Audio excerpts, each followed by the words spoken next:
Boyfriend তো নাই, boyfriend খুঁজতেছি, এই যে আশেপাশে খুঁজবো। হ্যাঁ। না না না, আমি মাত্র সেজে এসেছি, এখন খুঁজতেছি, দেখি কাকে খুঁজে পাই। বলবো, ভালোবাসার কথা বলবো, পছন্দ করি বলবো। আমার মতো একটা সুন্দরী মেয়েকে দেখে সে অ্যাকসেপ্ট করবে না, এটা আমার বিশ্বাস হয় না। মেয়েরা ছেলেদেরকে ছাড়া চলতে পারে না। কই, আমি তো সিঙ্গেল, আমি তো চলতেছি। এখনো তো আমি আমার বয়ফ্রেন্ডকে খুঁজতে পারি। এটা তো ছেলেদেরকে জিজ্ঞেস করলেই পাওয়া যাবে।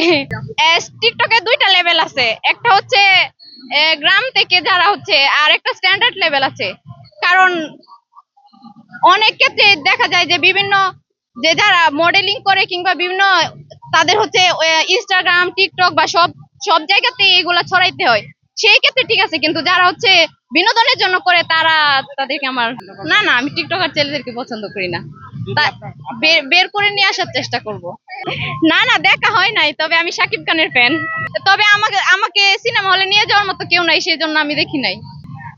এই যে আজকে বয়ফ্রেন্ড খুঁজতে এসেছি, সেই সুবাদে তারপর তাকে নিয়ে যাবো। হ্যাঁ, না, আজকে পেয়ে যাবো।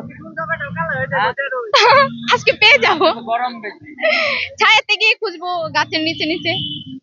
হ্যাঁ।